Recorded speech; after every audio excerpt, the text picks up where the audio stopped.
থানা থেকে 4 বছরের শিশু গুলিবিদ্ধ হয়ে মারা গেছে। কত বড় মানবতা লঙ্ঘন! যদি এই হত্যার বিচার না করে তাহলে সেক্ষেত্রে বাংলাদেশে অপরাধ অপকর্ম হতেই থাকবে। অপরাধ যেই করুক তার আন্তর্জাতিক আদালতে আমি মনে করি এটা বিচার হওয়া উচিত। দর্শক শুভেচ্ছা। ক্ষমতা নাকি জনতা, আপনি কোন পক্ষে? আমি কিন্তু সাধারণ মানুষের কথা শুনতে আজকে এসেছি মিরপুরের রাইনখোলা মোড়ে।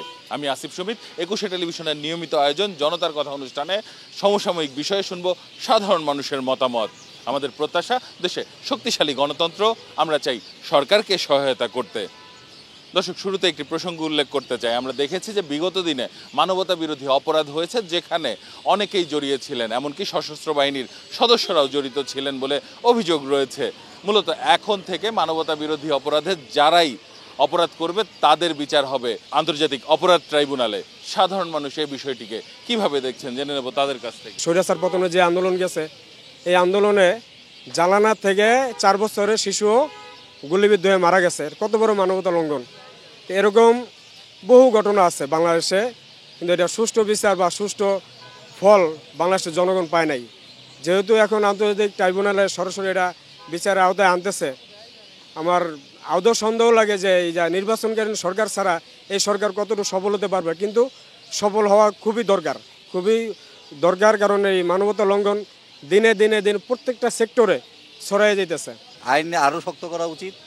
আইন আরও শক্ত করলে দেশের একটা ভাবমূর্তি আমার মনে হয় ঠিক হবে। যদি এই হত্যার বিচার না করে তাহলে সেক্ষেত্রে বাংলাদেশে অপরাধ অপকর্ম হতেই থাকবে। রাষ্ট্র হোক আর সাধারণ জনগণের হোক, এমনি তো পুরো দেশের ভিতরে একটা বিশৃঙ্খলা সৃষ্টি হয়ে রয়েছে। এই যে আজকে ফরিদপুরের মধ্যে এই ধরনের ঘটনা ঘটছে, স্বরাষ্ট্রমন্ত্রী যদি কইতো যে কোনো প্রশাসনের শৈলে হাত দেওয়া যাবে না, প্রশাসন নির্বিঘ্নে কাজ করবে, তাহলে মনে হয় এগুলো হইতো না। স্বরাষ্ট্রমন্ত্রী কি মেনে কথা বলে, প্রশাসন স্ট্রং করে আছে, সে করবো আন্তর্জাতিক আদালতে প্রতিটা হত্যার বিচার হবে। সামনে যে অপরাধ করবে কাউকে ছাড় দেওয়া হবে না বাংলাদেশে, ছোট হোক বড় হোক, যে কোনো লোক। আন্তর্জাতিক ট্রাইব্যুনাল উনি তদন্ত করে এই ধরনের বিস্তারিত শাস্তি দেওয়াটা উচিত। কেননা বাংলাদেশে এই যদি বিচার চর্চা থাকে তাহলে বাংলাদেশে ভবিষ্যতে আর কোনো সরকার যে আসুক তারা কিন্তু সাহস পাবে না এই গুম সাথে হত্যা বা কোনো দুর্নীতির সাথে তারা জড়িত থাকবে না। আমার দীর্ঘ বিশ্বাস সেটাই। আইনের দৃষ্টিতে সবাই সমান, এটা সংবিধানে আছে। কিন্তু আমরা চাই ভবিষ্যতে শুধু এই বাণীগুলা বইয়ের মধ্যেই বা খাতার মধ্যে লিপিবদ্ধ না থাকুক, বাস্তবের প্রয়োগ ক্ষেত্র তৈরি হোক, জানি একটি দৃষ্টান্ত সৃষ্টি হয় বাংলাদেশে।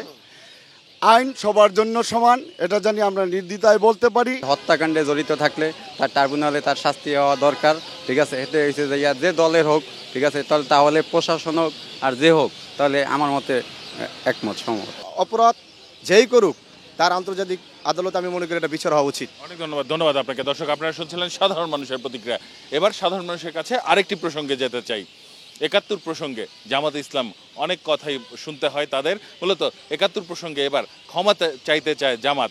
এই প্রসঙ্গে সাধারণ মানুষ কি মনে করেন? পিছনের ভুল ত্রুটি তারা শুধরায় নেয়, তা যদি তারা আনুষ্ঠানিকভাবে জাতির কাছে ক্ষমা চায় এটা ভালো উদ্যোগ। জনগণের মাঝে যদি জামাত ক্ষমা চায় জাতির কাছে, তাহলে জাতি যদি ক্ষমা চোখে দেখে তাহলে সেটা দেখতে পারে। ক্ষমা চাবে এটা শুরু থেকেই শুনে আসতেছি যে তারা ক্ষমা চাবে। আজ পর্যন্ত তারা যখনই বিপদে পড়ে তখন ক্ষমা চাওয়ার চিন্তা করে, কিন্তু যখনই দেখে যে তাদের বিপদ কিছুটা কাটে গেছে তখন আর এইগুলো তারা ভুলে যায়। ক্ষমা চেয়ে জনগণের পাশে কতটুকু থাকতে পারে, কতটুকু থাকবে, সেটার উপর নির্ভর করবে। আসলে কি তারা ক্ষমা চাচ্ছে না তামাশা করতেছে? এরা যদি ক্ষমা চায়, আপারমান বাংলাদেশের সাধারণ মানুষ যদি ক্ষমা করে, তাইলে হয়তো বা তারা ক্ষমা পাইবে। কিন্তু তাদের ক্ষমার আড়ালে তারা যে কাজগুলো করতেছে, এই কাজগুলো তো জনগণ এখন সবাই বোঝে। ক্ষমা তো তারা কোনোবারই চায় নাই, শুধু বলে।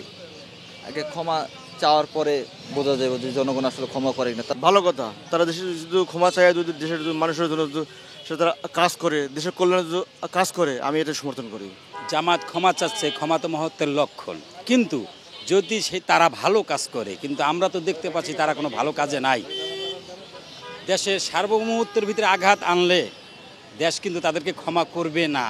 তাদের কার্যক্রমে প্রমাণ হবে যে আসলেই তারা এই সার্বভৌমত্ব এবং এই দেশের জনগণদের সাথে তারা কিভাবে রাজনীতি আগামীতে করতে চায়, এবং এই দেশের জন্য যদি তারা কাজ করে সেটা তাদের কার্যক্রমের ভিতরেই তাদের ফুটায় উঠাইতে হবে। অনেক ধন্যবাদ আপনাকে। দর্শক, আপনারা শুনছিলেন সাধারণ মানুষের মতামত। সাধারণ মানুষ কিন্তু তাদের ভাবনাগুলো অসাধারণ, তাদের চিন্তা অনেক সূক্ষ্ম ও গভীর। দর্শক, জনতার কথা দেখতে প্রতি শনি, রবি, মঙ্গল এবং বুধবার চোখ রাখুন 21 টেলিভিশনে। সঙ্গে থাকবো আমি আসিফ সুমিত।